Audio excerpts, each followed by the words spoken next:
add to talk about it? Because I feel like we have a Reviving much it. more Okay, robust understanding of it. you said what else do we, Let me set it, so welcome back to Ways and Means. So the question is, in order for us to make a decision on the homestead exemption that we're considering, is there additional information that you as a committee want to have in order to make a decision on it?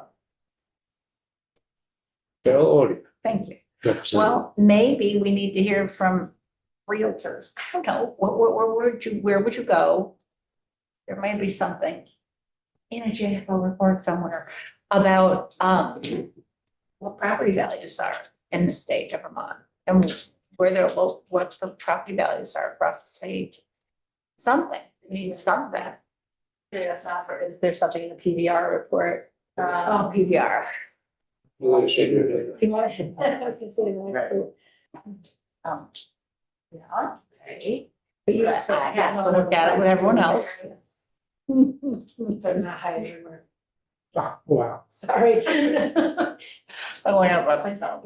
So- Rebecca, excuse me, Representative Holcomb, did you have your hand up? Yes, sir. I was on topic with Rep. Higley over here. I'm gonna go back to the first question. I want to know how this sits in the context of the long arc of what this committee hopes to accomplish this biennium. Because if we're in transition, I think there's a risk with policy churn changing every year what we do. And if this isn't what we're going to be using in 2 years, then we should wait and figure out what we're doing in 2 years. If we're doing this in 2 years, then it makes more sense to go ahead. And I just want confirmation that we think that this, as opposed to saying income-based property tax or whatever else is on people's minds, is the right way to go. Representative? Yeah, I have a similar comment, different words, but maybe it's going in the same direction as Rep. Holcomb, which is I'd like to have the sense that we're going in a common direction. Which is, I think what Representative Holcomb said, we don't want to start down the path for 18 months or something, only to find we're gonna change it. I judge people. You don't have any of us either, so. Representative Odie? I guess I'd also like information, maybe from tax, about what income levels are around the state, and where they are. And then I would also be very interested in something if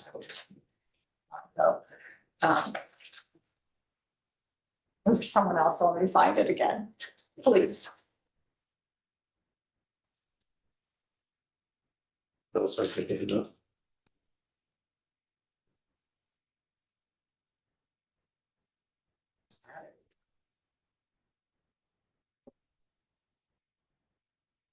So some of this information we might be able to find for you without digging too deep into our website to find it. For you in terms of their report. Oh, and then I wonder, before Act 60, when we had a foundation formula, could we have somebody come in and tell us what the whether there was a municipal overburden considered for taxpayers? And if so, how that municipal overburden worked? So that's it. I don't want to testify about what I remember. I just need someone to come and tell us what it was. Representative Maslin? Do you have, what did you mean by overburden? I think what I mean is that a taxpayer who pays both property taxes for schools and property taxes for the municipality. There was a municipal tax circuit breaker. And it's been 47,000 for the It's whole a time. different thing, I think. I may be wrong. I may be misremembering. I thought I know that 47,000, but I think what I'm remembering, and maybe it didn't really exist, that's why we did testimony, was where you would look at how much a taxpayer's paying both for their municipal tax rate and for the schools and property tax rate for their municipality. Did I say that right? Their tax rate for schools and the tax rate that's municipal. And you look at that total burden on them. And then you say, do they need relief? Probably might need some relief. So was there relief in the foundation formula that existed before Act 60 for those taxpayers? And so that we can know, should we consider that now? Don't know, I don't think there was, which gave rise to Act 60, but we can find out. I'm sure there's a study that we can pull up. Yeah. I wrote it down. Thank you. I'm very Okay. happy about that, Now we're gonna shift gears very happy. at St. James. That's council.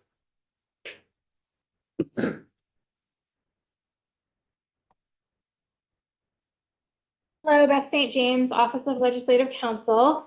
I think we're going to walk through some language regarding a report and creation of an oversight panel related to special education that I threw together.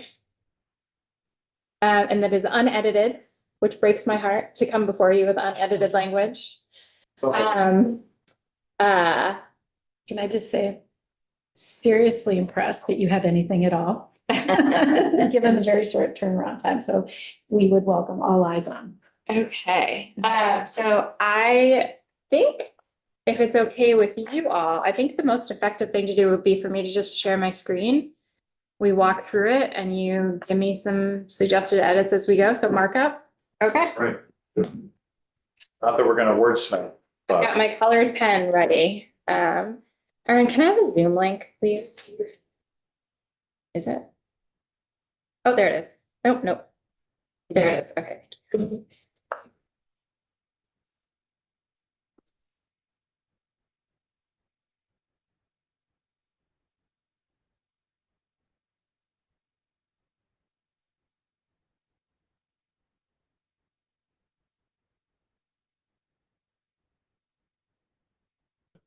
if you're sharing that with Erin, then she's gonna post to the committee page, yeah. She already has it. It's up there. That's great, glad everybody's reading, Is that a test? just for me, yeah. Okay, so this language starts with 3 sections. The first one is, it's important to know what they all are so that you don't ask me, well, where is that? The first section is a report. The second section is the creation of a strategic plan. I had to scroll to remember. And then the third section is the creation of an oversight, special education oversight panel. And that special education oversight panel is going to be referenced in the other 2 sections. So know that it doesn't exist in law and we're getting to it. So section 1 is a report by the Agency of Education. Again, this is your opportunity to tell me I got things wrong or that the dates don't work, etc. So on or before September 1st, 2025, the Agency of Education shall submit a written report to the Education Committees, excuse me, the House Committee on Ways and Means and the Senate Committee on Finance with detailed information regarding the current state of special education delivery in Vermont, including an update on the implementation of special education changes enacted pursuant to Act 173. The report shall include a description of the current state of support for students with disabilities in Vermont and recommended changes to structure, practice, and law with the goal of, and we're going to go through a series of goals here, improving the delivery of special education services and managing the rising extraordinary special education costs as Vermont's special education finance system transitions from a census block grant to a weight for special education costs. Ensuring better, more inclusive services in the least restrictive environment in a way that makes efficient and effective use of limited resources while resulting in the best outcomes. Responding to the challenges of fully implementing Act 173 and the lessons learned from implementation efforts to date. Ensuring that the delivery of special education is responsive to student needs. Addressing drivers of uncontrolled growth of extraordinary expenditures in special education. And making recommendations for a transition to a weighted formula for funding special education, including for changes to practice and delivery that facilitate this transition. Representative Holcomb. So I think the issue here is that we have proposed, Professor Colby has talked about weights for special education, but the point here is that there's a practice and delivery side that has to be in place to make those weights work. So I mean, if that's clear. This isn't about recommending weights. I think that's clear. Do you all think that's I'm clear? just asking if it's clear. Okay. And we can, if, I'll make a note here. We can make that even more clear here. I think that F actually may be, I think A may take care of F. So And so you really only need one of them. I'm gonna get rid of F. ditch it. Okay. But in A, I think to me, it sounds as if we're assuming we're gonna go to a weighted system. And I thought the rest of this was to try to determine if we should. This is great feedback for me. I drafted this with the assumption that you would be moving to a weighted system and that the information you are getting back is information to help you understand whether the implementation date for that weighting system is right, like whether the field is ready for that. But that's a policy decision on your part. So we can certainly change it for recommendations like whether the weighted formula is the way to go. This is drafted as a way that that assumption has already been made. And that's my fault. Well, but that's okay, but okay, We should, but we haven't seen the foundation formula yet to see if that's what is included. Haven't seen any numbers on anything. No, I know. we're assuming that the recommendation from Tammy Colby is going to move to a weighted formula for special education. And if that is not the case, and if we don't agree on that, Then we then take we'll this have out. to Absolutely. modify this significantly. Okay. But regardless of what we do on the funding formula, I think we still need, we have uncontrolled growth and extraordinary expenses, so we have to deal with that, whatever we do for funding. Oh, definitely. I agree with that. It's just that the way I thought this was written is assuming we're gonna use a weight as That's a opposed good to a catch. categorical Yes, number. So this would be a preview until after we hear from Professor Colby. right. Yeah. Right. Till we make a decision on that, yeah. Okay. So those are the goals that the recommendations and the report from AOE is supposed to provide to you all. And then starting in subsection B on page 2, line 8, here's all the data and information they're supposed to be giving to you to support those recommendations and to help you all make your own independent decisions. So the report shall include the following: an evaluation and description of trends in special education in Vermont, including for each local education agency for each of the past 10 years, the number of students with IEPs, the average per pupil cost for students with disabilities in public school programs, nonprofit independent schools, and for-profit independent school programs disaggregated, inclusive of extraordinary spending and any costs above general tuition rates. Did I get that right? Okay. So a lot in that sentence. Yep. There's a lot in this sector. So the average cost per pupil in each of the different settings split out. So what's the average cost per pupil for public schools? What's the average cost per pupil for nonprofit, independent, et cetera? The number of years of experience, training, and tenure of special education staff.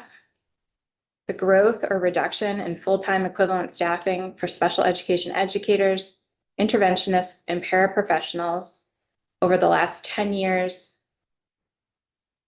And there should be an in there in public school, special education programs, nonprofit, for-profit, and then disaggregated.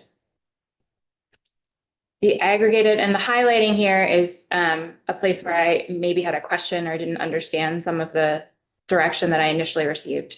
The aggregated proportion of students who spend time in special education programs outside of a general education classroom over the past 10 years.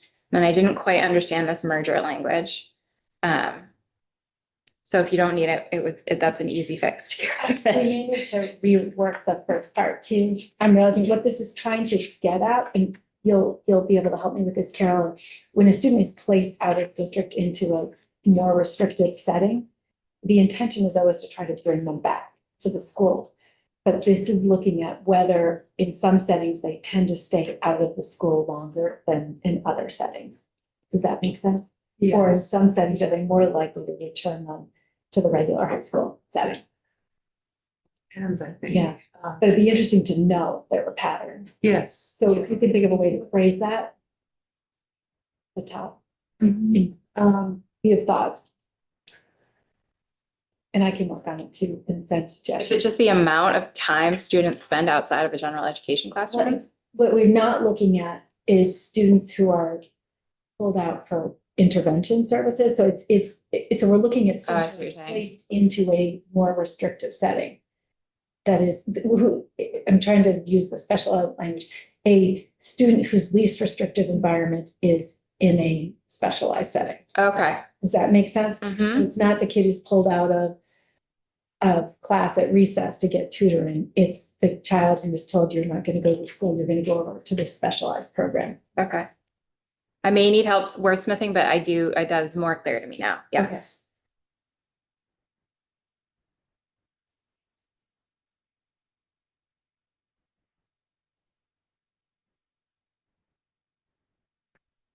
Okay.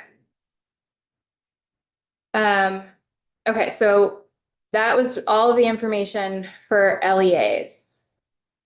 Now for special education programs outside of a general education classroom, AOE is required to provide a map that includes all public, independent, nonprofit, and independent for-profit providers of specialized placements and therapeutic settings, and include the following information for each program: the disability category served, the grade level served, the number of students with IEPs, and the average duration of time each student spent in the program over the last 10 years. Average per pupil cost inclusive of extraordinary spending and any costs in excess of general tuition rates. Years of experience, training, and tenure of licensed special education staff. Some of this is going to be duplicative, right? Because we've got for LEA. One is for the district overall. Yep. And then this is for students who are taken out of in-district placements and put in specialized settings. That was the way I intended, and I haven't been totally clear yet. Okay. You understand what I'm saying? No. Okay, I will sit down. Okay. Okay. When, in general, the obligation is to provide the student in what environment, which means the environment that is most similar to Yes. their same age peers would be in. Mhm. For most overwhelming majority of children, that's the regular classroom with supports. You might have a special educator who works with Mhm. Representative Brannigan to help modify curriculum or do whatever. Mhm. Some students, it's determined they actually you can't meet their needs in that Yes. setting. So they are placed into, all students Yes. on IEPs are placed, they are placed into a different environment that's a little bit more restrictive, and that's their least restrictive environment. That's different. So we're looking at in those environments, because that's where the extraordinary cost is occurring. We want to know what's going on in those specialized settings. Understood. I think what I will need help with is subdivision A requires a whole host of information for the LEA. And that's trying to get at something a little bit different, which is, we were just talking earlier about the ratios. And, through the pandemic, there was a very significant increase, for example, in paraprofessionals and in behavioral interventionists. And so what we're looking at is, on average, we're seeing increases in staffing. Are we seeing it in this sector or in this specific function? And is it trending the same way as population, for example? We're just trying to find out what's going on, because we had gone through a period where we were dropping staffing levels. Now we're starting to see increases in staffing levels. And this is trying to look at what's going on there. I think what would be most productive is if we connect offline. Yeah. And the point I'm trying to make here is subdivision A includes public school programs. Yeah. And subdivision B also includes public school programs, and some of the data points are the same. That's all. And yes, and I'll talk to you about A. Okay. Okay. So again, we're in the special education programs that are outside of the general education classroom, and the data points for each of those programs. The number of students on IEPs, the average cost per pupil, inclusive of extraordinary spending, years of experience, training, tenure, and of licensed special education staff. Representative Odie. I have a question, but it's really for you, which is, Usually we would have you mentioned mentioned this first, sorry. the least, the least restrictive environment, I get that. And then that they might have to be in a more restrictive environment, but is a more restrictive environment required anywhere in the world, or could it be that this classroom is just too restrictive and they need a much less restrictive environment, like a farm program or you know what I mean? So do you know that? These are very specific terms that are coming out of federal law. Okay, so we're not they're getting into required. how, Oh, yeah. okay. Yeah, I disagree with that then. Representative. Federal law. no, it Yeah, has. it's a question also, I think for. Yeah. Restricted I get means you're not with your peers. Representative Yes. Holcomb, I can understand, and you can correct me if I'm wrong, that in some cases, in more restrictive environment, depending on program or whatever, it's actually more functional in terms of educating them. You're putting them there because that's where you will best meet their Gotcha. needs. Right, You said what I was trying to say. yeah, no, the restrictive doesn't mean you're tying them in chains. Understood. It means, Understood. it means that they are not. Programmatically, succeeding in it's this made- environment. Okay. So That makes the me feel the better. restriction has to do with whether they're being educated side by side with their same-age peers. Because they are entitled to the same public education everybody gets. So when you pull them out of school, Very good. you're saying this environment that we're giving everybody isn't the best environment for you. That's the difference. But it's always about what's best for the kid. Mhm. And so they wouldn't be there if it wasn't that the team, including the parents, said, yeah, actually, this is better for the kid. So it's not a punishment, it's a benefit, it's designed to be a benefit. And we're not changing federal law, and that may be solved for us anyway, so. Sorry. Okay, we're on page 4 now, and we're still in the data points required in that map of special education programs that are happening outside of the general education classroom. So growth or reduction in full-time equivalent staffing for special education, again, that should be educators, not educations. General education educators and interventionists over the last 10 years. A review of the findings of all investigations conducted by AOE, and a review of the agency's public assurance capabilities with respect to special education programs in all settings, and an analysis of the effectiveness of current oversight or rule and recommended changes if needed. And that punctuation should be different. An evaluation, so now we're out of that, we're out of subdivision 1 and we're into the second piece. Those are all the data points that the report should require. And now we're talking a little bit more about analysis. So an evaluation of the state of implementation of Act 173, including examples of where implementation has been successful, where it has not, and why, including what enables or limits the extent to which superintendents and other school district and supervisory union leaders are able to provide leadership to ensure classroom teachers build their repertoire of developmentally appropriate skills and differentiated instructional models. To what extent instruction in Vermont schools related to reading and writing skills is based on an understanding of neurological and language development. I just highlighted schools if that's a policy choice of whether you're going to include public schools or independent schools. The reason I put schools generically is our literacy bill applied to all schools, both public and private, I believe, It applies to approved independent schools that are eligible to receive public tuition. which is the schools I think. So I think we should spell that out. So I will do that. And I think the reason this is there is because what I've been told is that the lack of broad understanding about reading instruction is part of the impediment that they're running into with 173.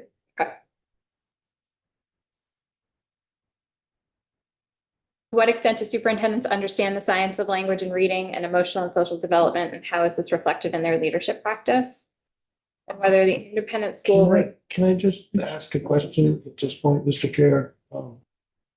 Again, so this is something that's coming from us now or from Ed Committee and we're just expanding on it? What we're trying to do is get information that would help us transition to ways. What we have is a situation where we have big growth in spending and we have failed implementation of Act 173, which was our prior effort to do this. So this is an effort before we go ahead and try to do anything, especially on the funding side, to make sure we know what's happening on the practice side so that we're not getting ahead of ourselves and creating more failed legislation. Does that make sense? Well, yeah, but like, so again, this is AOE that we're asking. Mhm. I mean, something like C to me is unattainable, or how do you even attain that?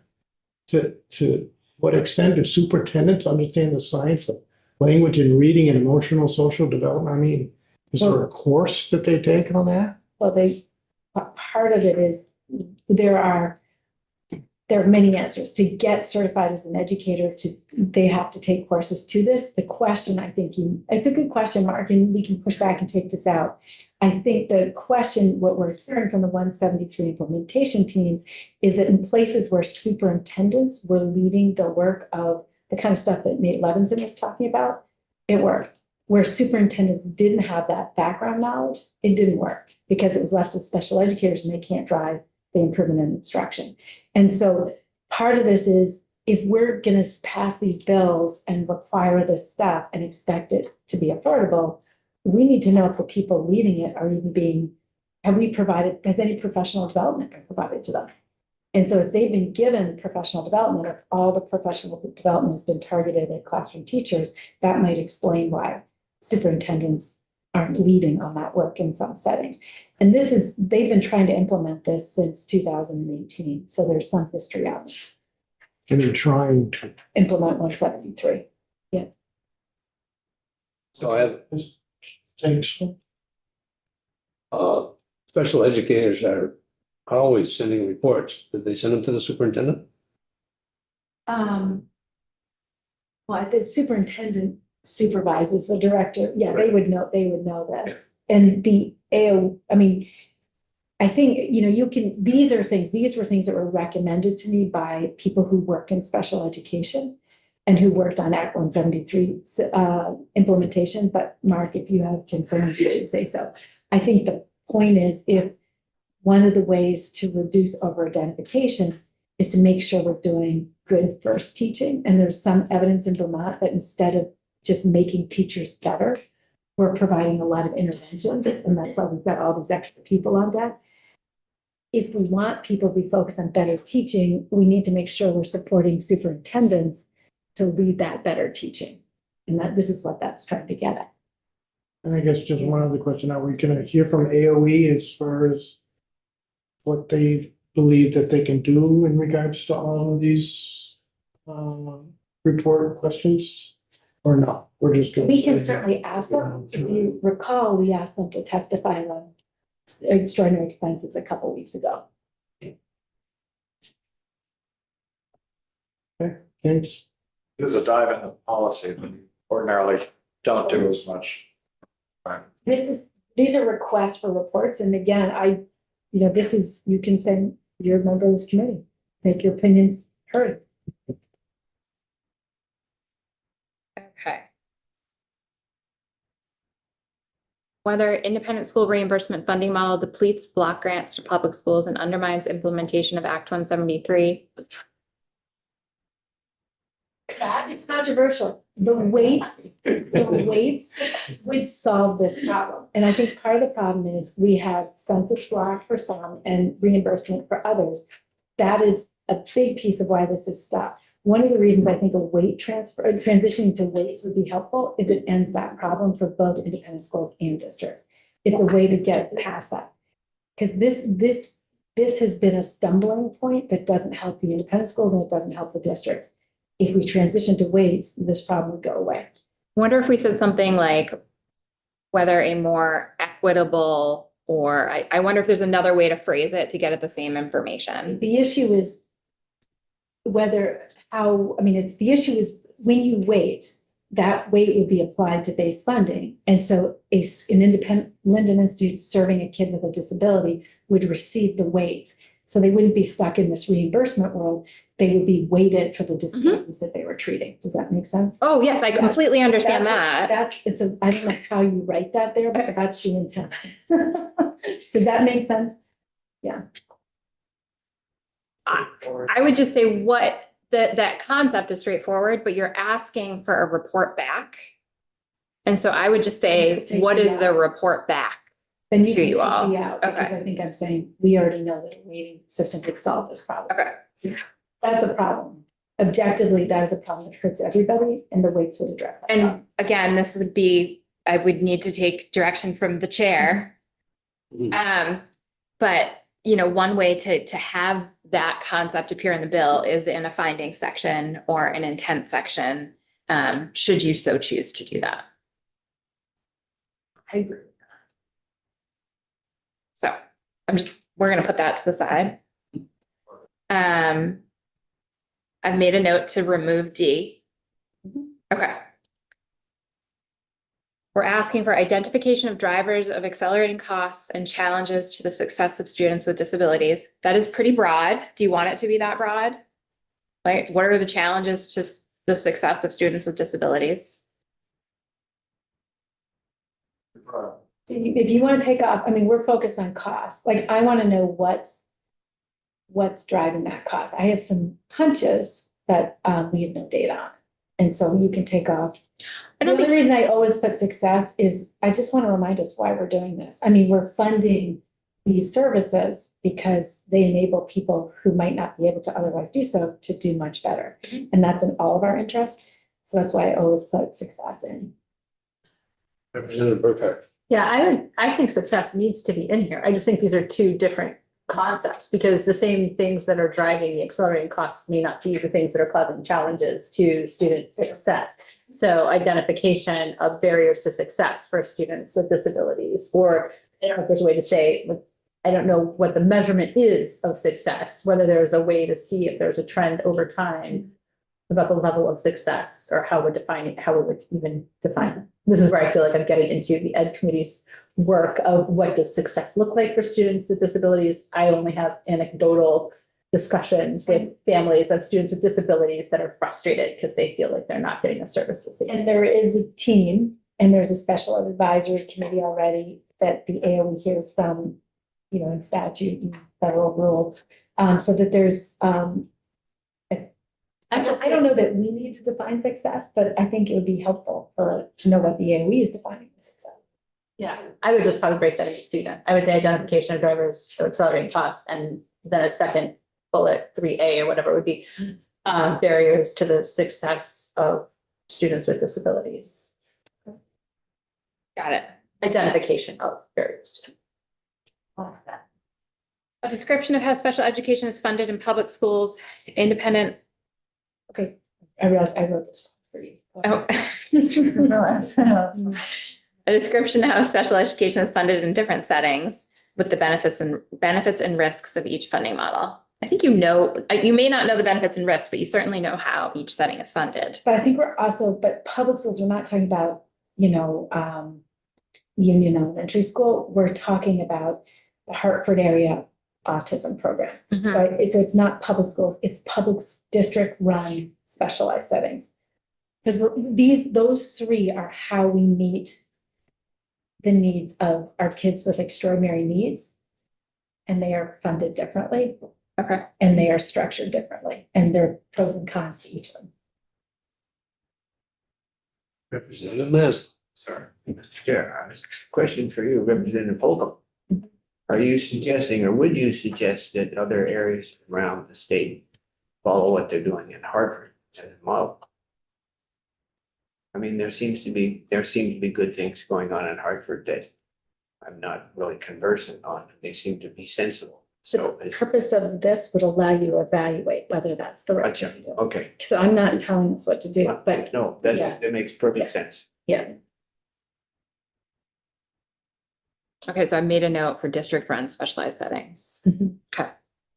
An assessment of whether Vermont's current special education laws ensure equitable access for all students with disabilities to education alongside their peers in a way that is consistent with the Vermont Education Quality Standards for public schools and the right to a free, appropriate public education under IDEA.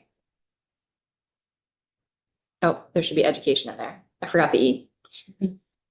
A review of the capacity of AOE to support and guide school districts in the effective support of students with disabilities, as well as compliance with federal law, which shall include a review of final reports of investigations conducted by AOE in therapeutic schools in the previous 10 years, and an evaluation of what practices could reduce adverse findings in these settings. An assessment of the ability of the state to ensure state resources are used in the most efficient and effective way possible to support the success of students with disabilities and their access to a free and appropriate public education. A review of any pending and recent federal findings against the state or school districts, as well as progress on corrective actions. A review of the agency's staffing and capacity to review and conduct monitoring and visits to schools, especially independent settings. And a description of the process and status of reviews and approvals of approved independent schools that provide special education and therapeutic schools. Recommendations for needed capacity to AOE to provide technical assistance to support school districts in the provision of special education services. An analysis of whether more strategic support for better primary first instruction and more successful implementation of Act 173 needs to be in place for a weighted funding model for special education to succeed, including a suggested transition timeline with indicators to be incorporated into the agency's strategic plan, which we will get to. And if warranted, a review of options to changes for practice, structure, and law that ensure students with disabilities are provided access to quality education in the least restrictive environment in a cost-effective way that is consistent with state and federal law, which may include a review of the possible role of BOCES and the impact of larger districts on effective, high-quality support for students with disabilities. So that's all you would be asking. That's all. By September? This is, I mean, let's be clear, some of this is stuff they should be doing routinely anyway. We're just asking them to tell us, right? Like, this should not be new work. Right. Everything here is something that is part of their current workload. The last bit is what should have been in the plan that we got, because the plan was silent on special ed, and we need to address special ed in the context of any statewide transformation. When you say the plan, what are you referring The to? administration's for special ed. So section 1 is the report back to you all. Do you want to keep going, or do you want to stop and talk about this section? Is the rest of it relative to our, Yes, it's all special education. Okay. So I'm just gonna keep going. Yep. The next section is requiring the Agency of Education to create a 3-year strategic plan for the delivery of special education services in Vermont. And the strategic plan needs to include unambiguous measurable outcomes and a timeline for implementation. It shall be informed by the analysis and findings of the report that we just walked through and be designed to ensure successful implementation of Act 173 and provide the supports and processes that need to be in place for the transition to a weighted funding model for special education to succeed, including a suggested transition timeline with indicators. And forgive me, I'm not quite sure what indicators mean. Does that mean like goals along the way? Okay, benchmarks, okay. Progress is making. The strategic plan shall also include contingency recommendations for special education funding in the event federal special education funding under the Individuals with Disabilities Act, under IDEA, I got that wrong, is no longer available. So that's the overall what the strategic plan needs to do. My understanding is the goal for this section was to come up with a plan to ensure that weighted special education funding is going to work. Correct. Because if you shift away and you don't have the practice in line, you're going to do damage. It's the same thing we're struggling with everywhere. But there's been no work so far. So we're asking them to do the work that makes it possible to shift to the new funding formula. Okay. So then on or before December 1st, 2025, the agency is required to submit their plan, their 3-year strategic plan, to the Special Education Oversight Panel that we're going to establish in the next section. And then beginning January 15th of 2026 and every 6 weeks thereafter, the agency shall provide the oversight panel with updates on its progress towards implementation of the strategic plan until the implementation of a weighted special education funding model. Then for reports on or before January 15th of 2026, 2027, 2029, 2028, and 2029, The agency shall submit a written report to the education committees, the Ways and Means, and Senate Finance with a detailed update on the agency's implementation of its strategic plan and any recommendations for legislative changes needed to ensure a successful transition to a weighted funding model and continued successful implementation of Act 173. Anything, does it need to say House and Senate committees on education? Because it says House committees on education. Yes. There's lots of things that The- should be in here that are not.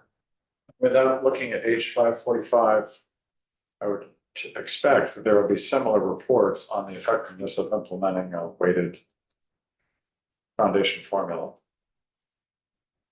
Is there anything in there that, From the education committee? from agency of education, Oh.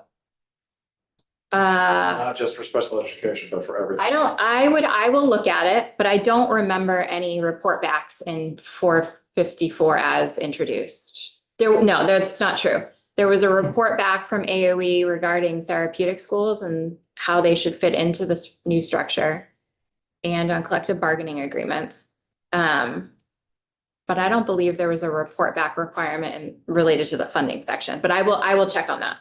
I'll just make a case that these students tend to be the most vulnerable students in the state, and they deserve our highest level of care, because making a mistake with them is catastrophic. They have much less resilience. So I think the reason for the multiple checkbacks here is that these students need more oversight and care than most kids.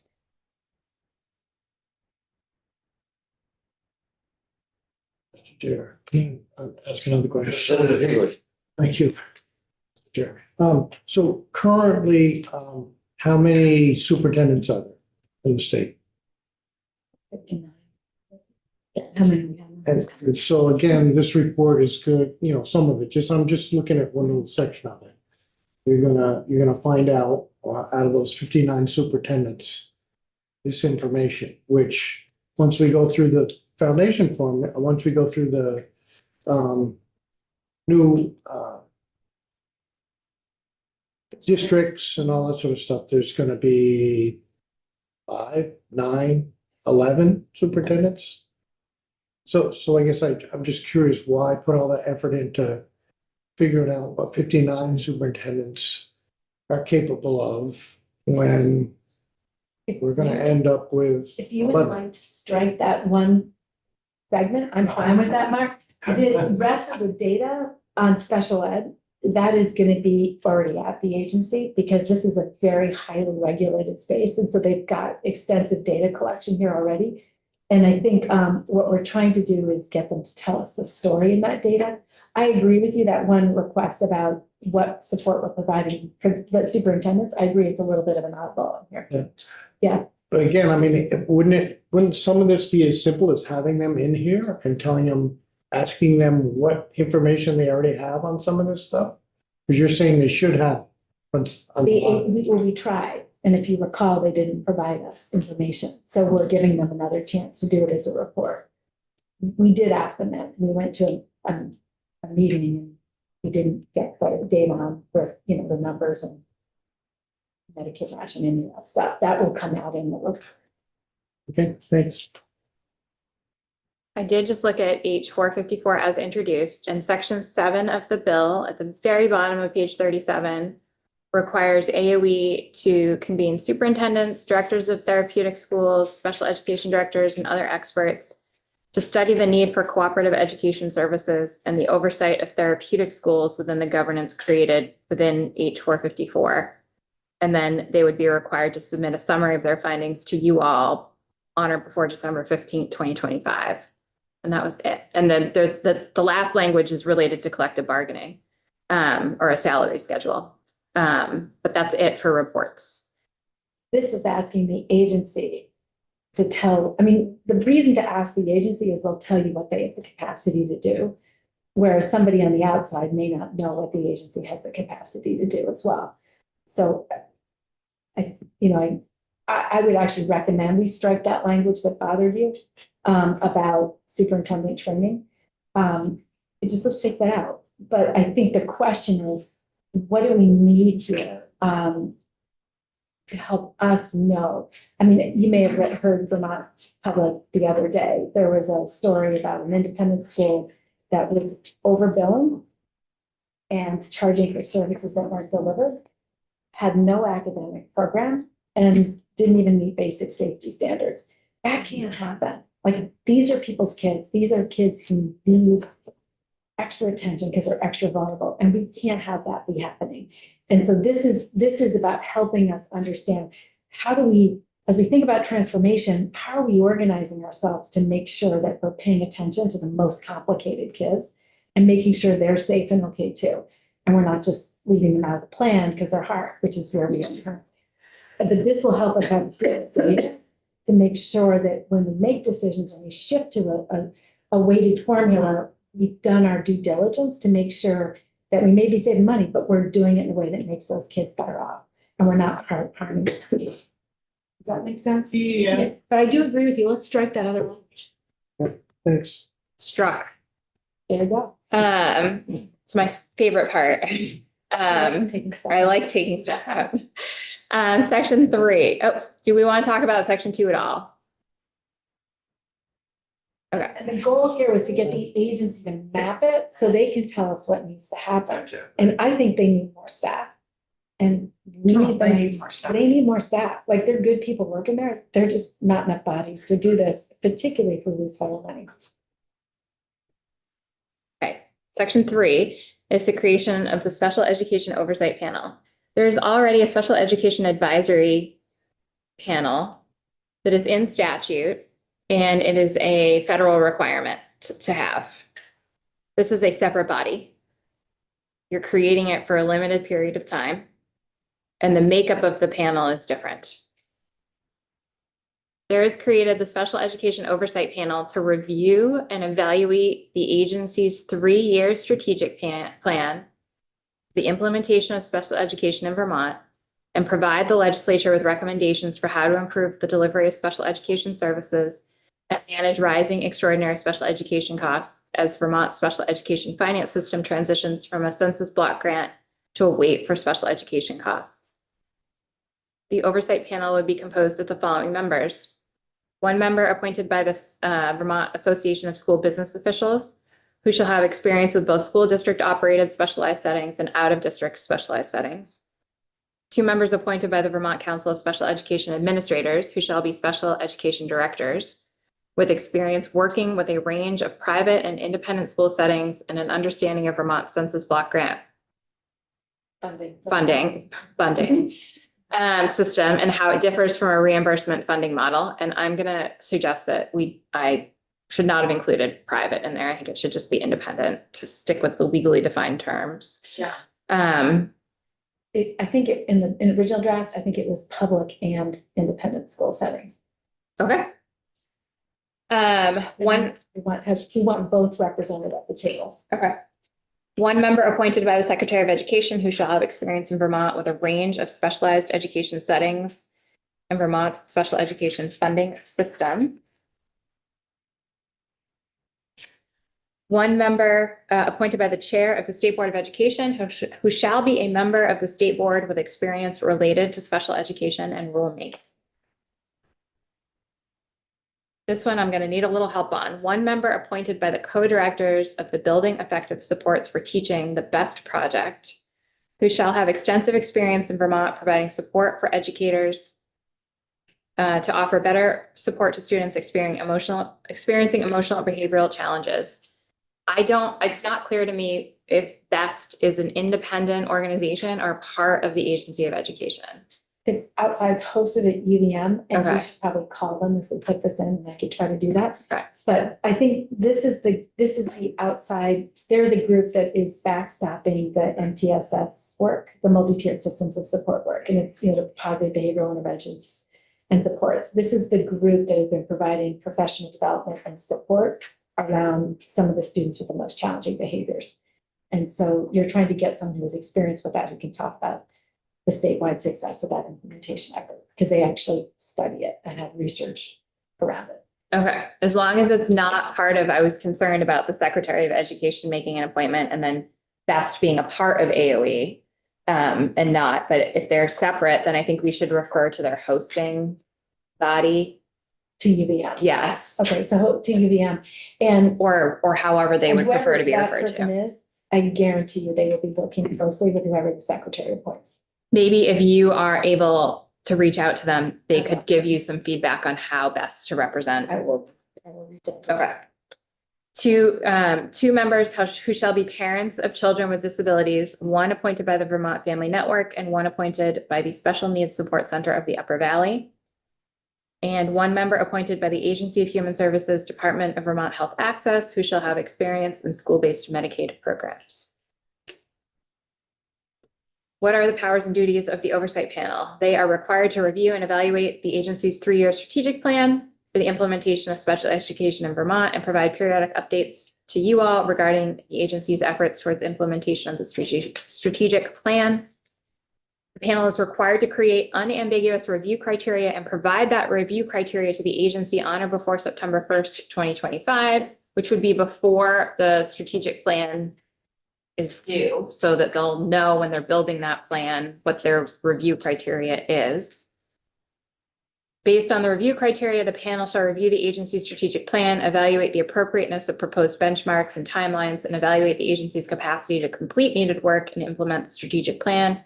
After completing the review and evaluation, the panel shall vote to request that the agency amend the strategic plan, recommend approval of the strategic plan with clear, unambiguous objections or reservations, or recommend approval of the strategic plan. The panel is also required to make recommendations to the legislature for how to improve the provision of special education services and manage rising extraordinary special education costs as Vermont's special education finance system transitions from a census block grant to a weight for special education costs. They would receive updates from AOE not less than every 6 weeks on the progress in implementing the strategic plan. And the panel would also submit a written report to the House and Senate Committees on Education. And then I'll throw in the money committees here too as well, regarding the agency's progress and additional recommendations for adding capacity to the agency in order to facilitate successful implementation of the strategic plan as applicable. The agency will have the administrative assistance of the Agency of Administration, who may also contract with an independent contractor on behalf of the panel to assist the panel in the work required under this section. And that should be contractor, shall have expertise in the delivery of special education services and special education funding, with special consideration given to contractors with experience in Vermont, provided, however, that the independent contractor shall not hold a current contract with a state agency or department. And then every 6 months thereafter, the oversight panel would submit to you all a report with its findings and any recommendations for legislative action. Specifically, they would need to include the criteria they're using to review the agency's strategic plan, and then an assessment of the plan and the agency's progress towards and capacity for implementation of the plan. They would get going on July 15th, 2025, with the Secretary of Administration calling the first meeting. Then they would select a chair. They would cease to exist on July 1, 2029. Again, that's a policy choice. Regular per diem and compensation. I left this open if you want to limit the number of meetings they have. And then an appropriation of $50,000 to the Agency of Administration for reimbursement and per diem and the consultant. Again, I have no idea how much this would cost. So policy choice for how much you're going to appropriate here. And then that ends, there's one, I lied to you all. There's 4 sections. So sorry. That ends section 3, the oversight panel. And then section 4 is a position and appropriation for that position in AOE. Then there's nothing in here I added about special education, so I will do that. But it should be someone to work in special education to help implement the strategic plan. And then an appropriation of $150,000, but again, that's policy. And I am done. Still there.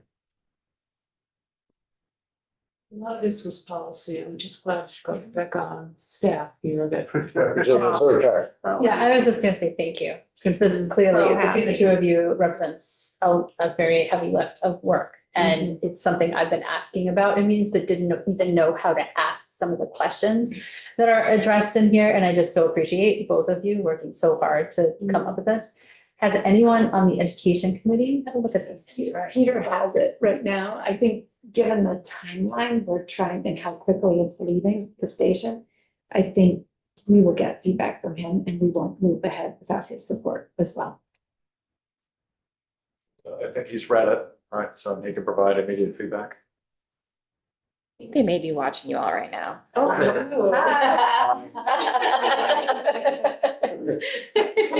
Gotta get a life.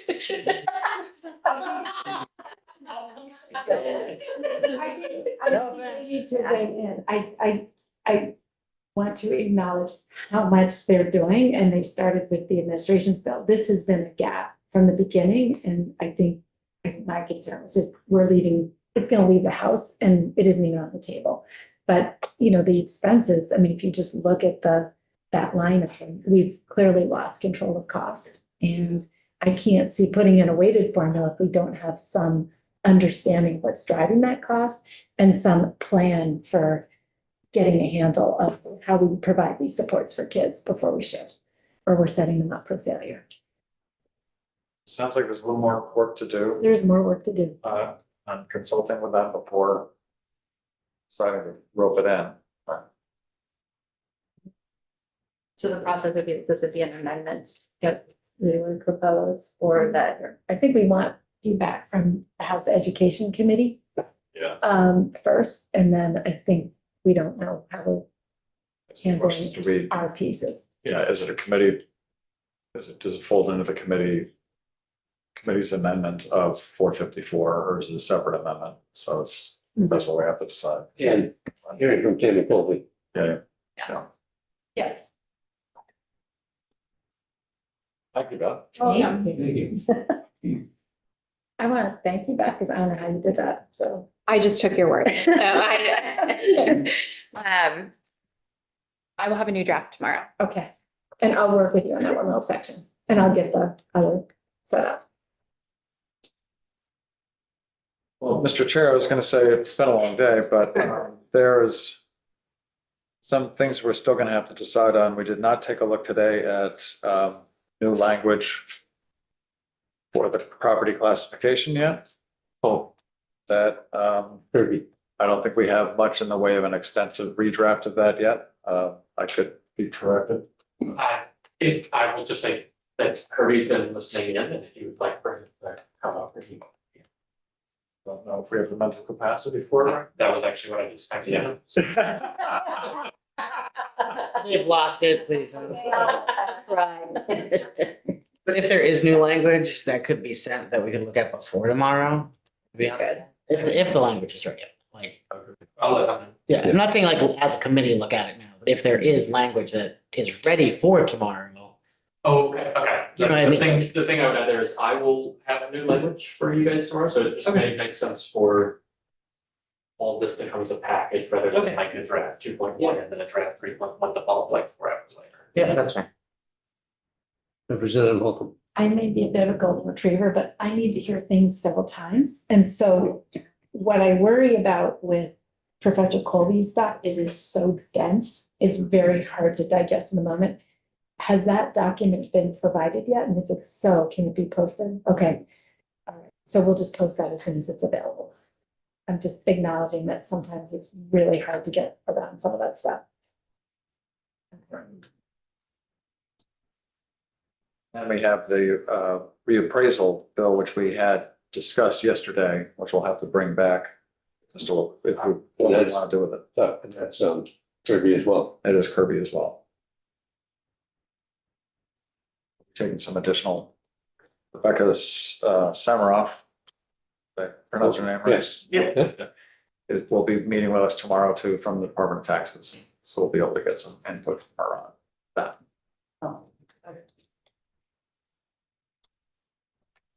Is there anything else that we are missing? As we look towards Friday. How about Wow. the numbers, the foundation formula? Yeah, That's when Professor Colby comes. yeah. There was something, I didn't see, did you see that? She was stuck in a plane or something? Yes, Oh, right, and so she's gonna be testifying to us via Zoom? Yes, on Friday. tomorrow. Okay, Yes, that's better, isn't it? yeah. Tomorrow morning.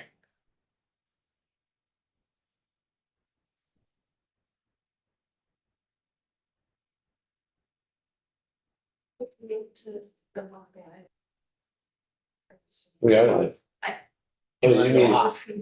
yes.